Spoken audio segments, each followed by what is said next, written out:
Ya. Assalamualaikum warahmatullahi wabarakatuh. Waalaikumsalam warahmatullahi wabarakatuh.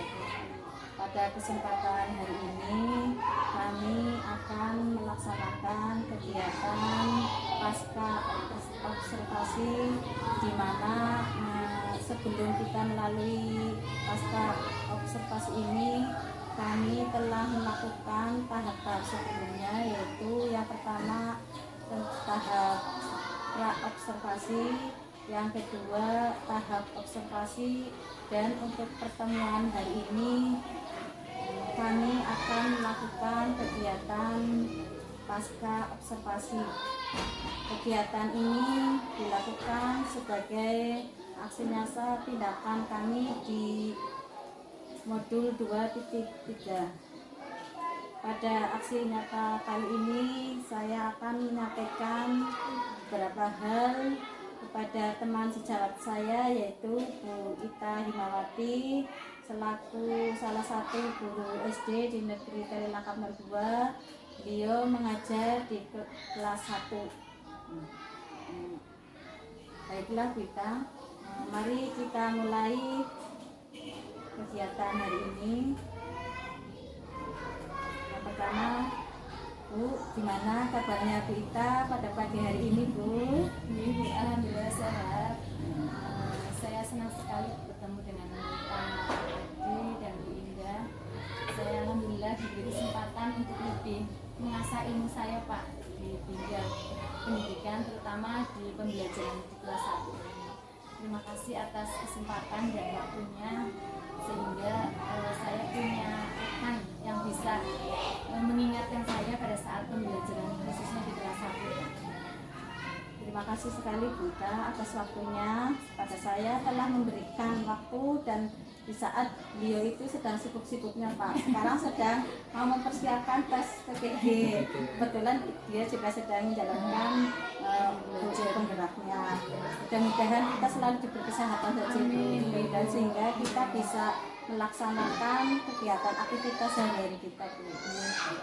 Untuk berikutnya, seperti kita ketahui bersama ya Bu, kemarin saya telah melakukan observasi pembelajaran di kelas Ibu, di kelas 1, yaitu pada mata pelajaran Bahasa Indonesia. Yang ingin saya tanyakan Bu, bagaimana perasaannya Bu Ita ketika dalam menghadapi proses pembelajaran tersebut Bu? Terima kasih Bu Indah sudah memberikan kesempatannya. Terus terang saja di kelas 1 saya sudah mengajar setiap sudah hampir 2-3 tahunan Pak.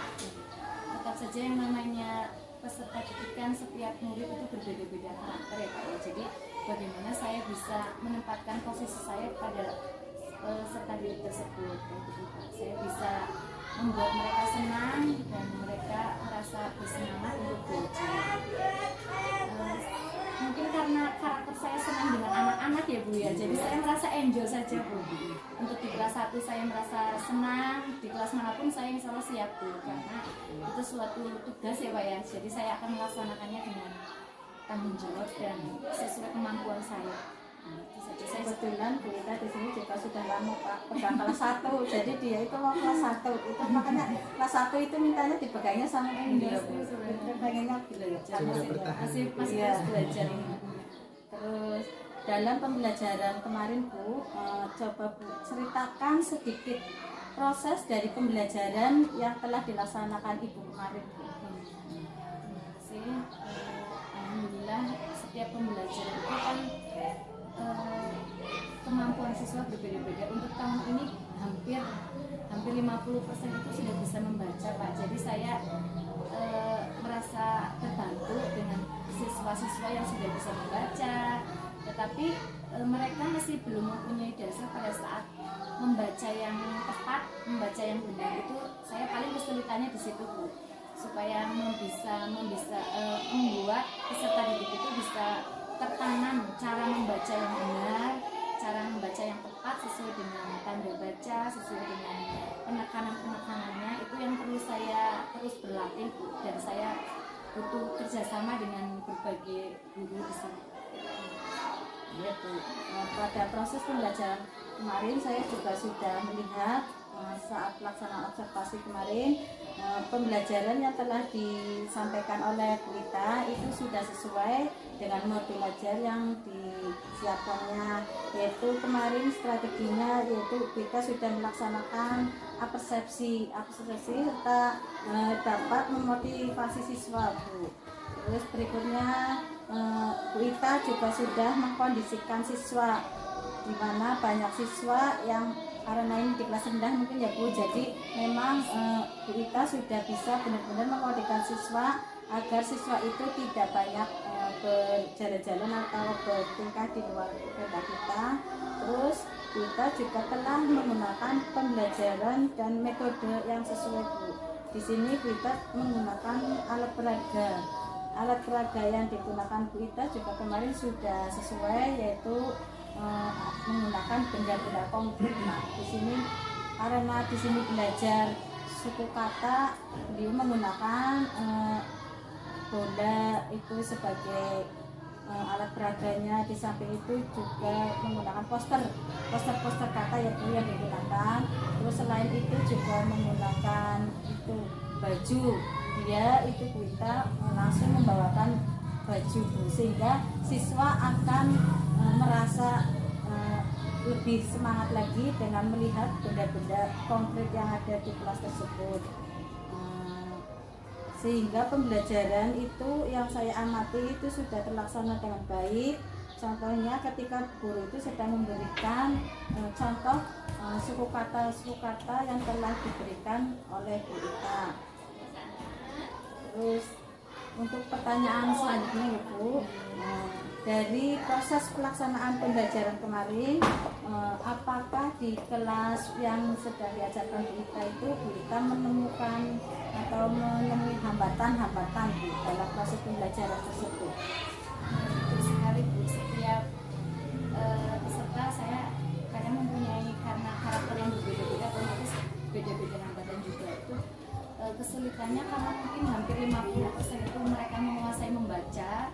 Itu di situ saya dituntut harus bagaimana sih mengkondisikan yang sudah lancar dengan mengkondisikan yang belum lancarnya itu, Bu. Jadi saya benar-benar harus sebelum proses pembelajaran saya belajar dulu untuk bisa menentukan karakter peserta didik sesuai dengan kemampuan mereka. Jadi di sini kita juga telah menggunakan strategi, ya, Bu, metode yang sesuai dengan karakteristik siswa. Ya.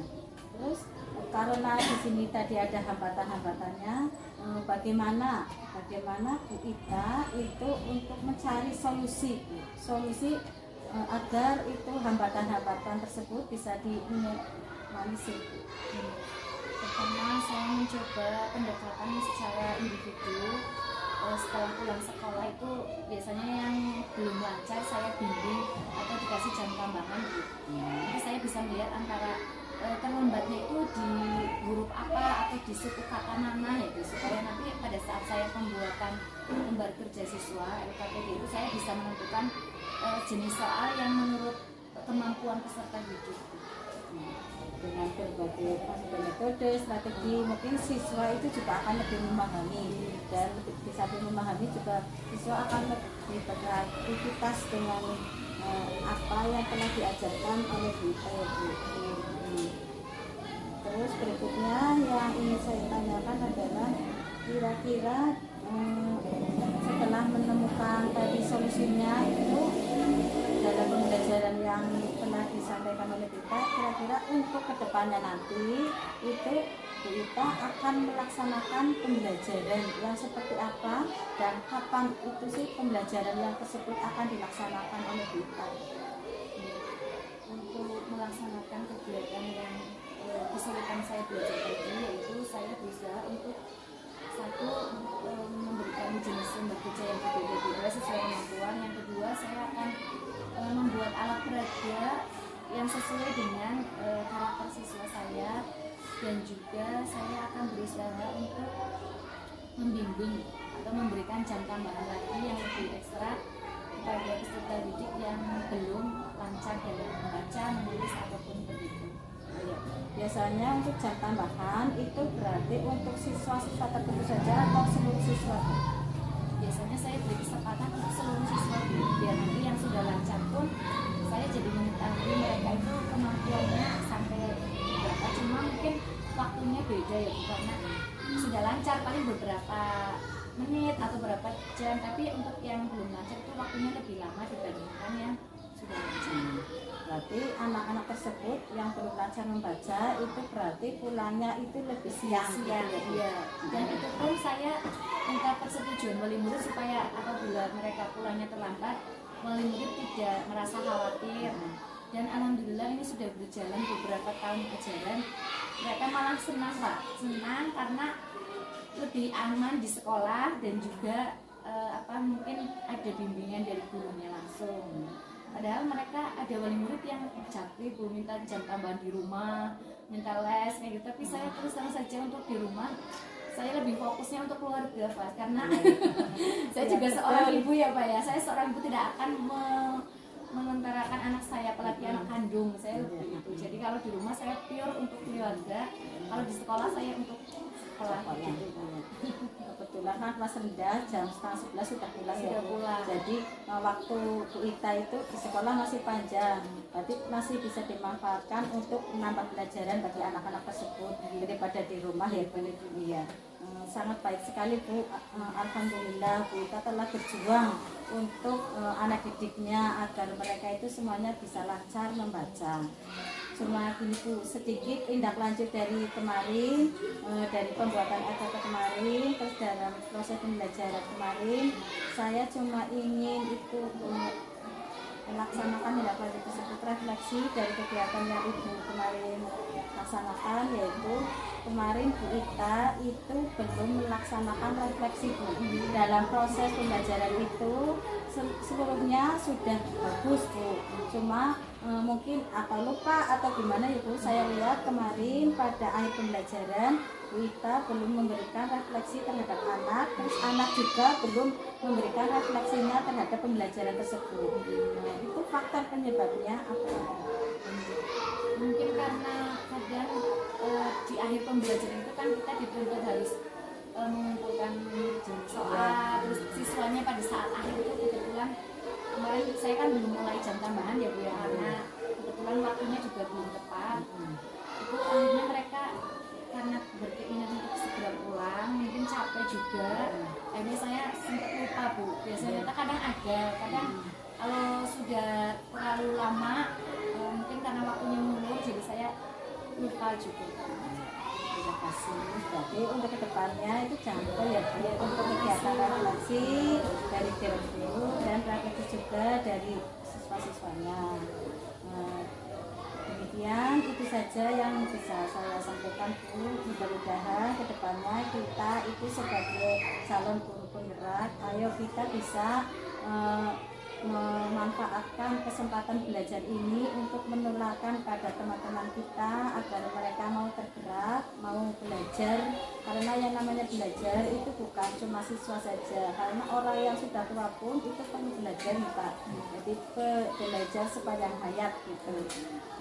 Sekali lagi terima kasih Bita atas kesempatannya yang telah memberikan waktu untuk saya untuk melaksanakan 3 tahap ini, dimulai dari awal sampai terakhir. Mudah-mudahan kita selalu diberi kesehatan, kita selalu diberi keberkahan kita, sehingga kita bisa mendidik anak kita ke depannya menjadi anak-anak yang soleh, yang berkarakteristik yang baik. Kiranya hanya itu saja yang bisa saya sampaikan Pak. Terima kasih. Wassalamualaikum warahmatullahi wabarakatuh. Assalamualaikum warahmatullahi wabarakatuh.